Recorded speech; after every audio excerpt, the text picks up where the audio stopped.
tiny closed-off little mind. I just don't give a flying fuck. Yeah, well, you will when I take Asia. I don't really know why Jeremy is angry at this point. I imagine he's been building up for hours. It's But just me overplaying it. So Any risk players will know that it's almost impossible to take Asia, and you might as well not bother. If it's on your mission card, then try and take a more containable continent to gain dominance and then go for Asia. It's not a first aim. everybody knows he's starting Australia and building up this. Exactly.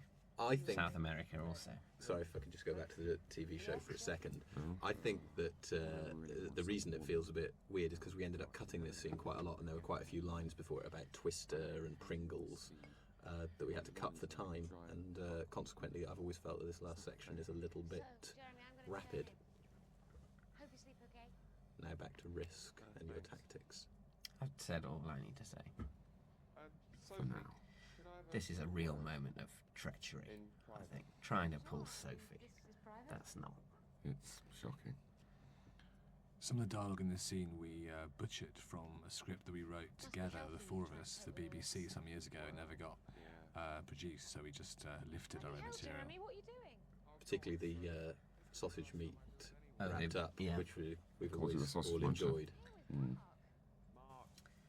Because the four of us have written on two projects before Peep Show, I think, wasn't it? We did the sitcom that this material came from, and the first thing where we met was an abortive group writing thing about squatters, which turned into a sort of meandering script that never went anywhere. But we got on very well, and so then we've done other things. 48 boozy lunches later. Yeah. I'm here with Mark. Yeah, that ill-fated team-written show, they'd call it a gangbang in America. You get a bunch of writers together with no linking idea and expect something to come out of it, and amazingly nothing does. This is the element of farce in Peep Show, the only behind-door hiding moment. I enjoyed it very much. Got a letter from Brian Ricks congratulating us. In imaginary world we didn't in the real world. I think I can see you corpsing a bit there, Rob. Is that true? Yes. I don't know why, but yeah.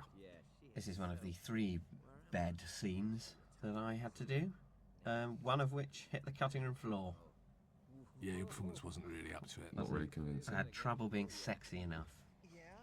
The real reason was that we, coming up in a minute, we decided to change the ending of episode 6 so that Mark and Sophie didn't actually have sex, which we shot but discarded in favour of a more ambiguous ending. I'm quite hairy, aren't I? I don't think of myself as that hairy. Stop boasting. I suppose you don't tape yourself naked very often. I remember the Collie and other women on the set were very dubious about the use of the word Johnnies. They felt it wouldn't be the word they would use to describe condoms, but we thought it was funny, so we made them say it. Jesus, did she say Johnny's plural? Hope she doesn't think I'm some sort of Superman. She obviously does think he is that. Couldn't even be bothered to go to bed. We spent quite a while trying to choose the perfect depressing clip that he might have killed himself over, and Tenko won after a lot of other late night American shows like Renegade were debated. Renegade Coach. Last straw. Argentinian football on Channel 5 got a look in at some Mate, point. please don't be dead. My cock's gone right down. Fuck. Sophie. Evidence there that Mark's not into necrophilia, which is always good to know. Now this ambulance doesn't move at all. It's still all the time with the crew outside sort of rocking it and running up and down with lights. They enjoyed that. Yeah, it's very effective. The producer was keen for us not to do this in the ambulance but to stay in the farmhouse, obviously for cost reasons, but in the end there was enough money, and I think it's probably much better in an ambulance. You wouldn't have got the vibe in the farmhouse.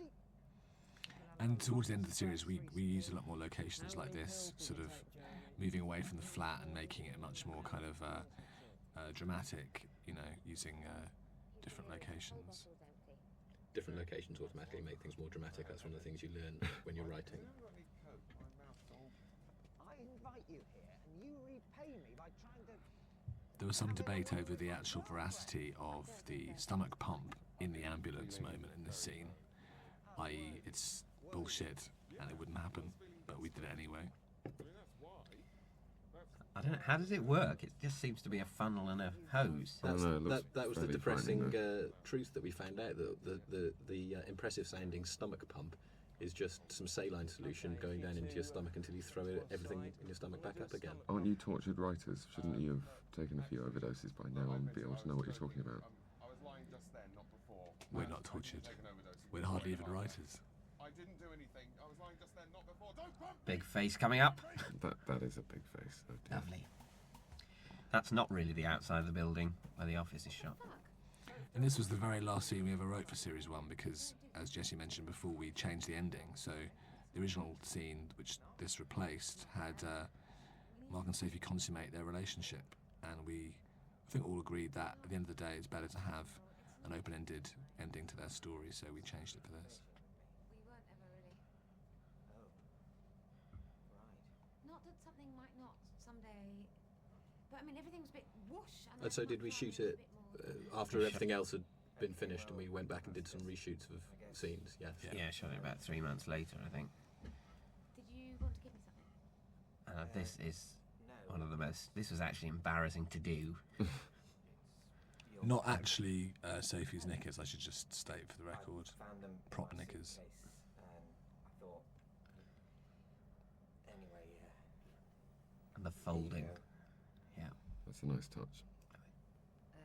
tricky. Well, thanks. Of course, no real reason for Sophie to have gone off him at this point, but it suits us. Not around, but here. He has sort of messed things up, though. He's obviously been pinching her ass all day and calling her his girlfriend and things, you know. No real reason for Sophie to come back in. Oh, there is, of course. There's She a has fire. a folder. the That's fire. fine. Yeah. That's how we leave it with the two of them. So I, Now, what are everyone's feelings as this scene rears its ugly head? Trepidation. Mixed feelings. Not one to watch with your family, would you say? My mum describes this show as pornography, and having watched the scene, I can't really blame her. Knackered. He dumped me. Great acting by Elizabeth. She does very well. Daddy's gone again. I don't know why it happens. There are all these people out there singing and dancing, but it's never me. Now the sound effect, I think, is just the sound of Elizabeth's hand Wanking your against cock. against my closed jeans. But it does sound a bit.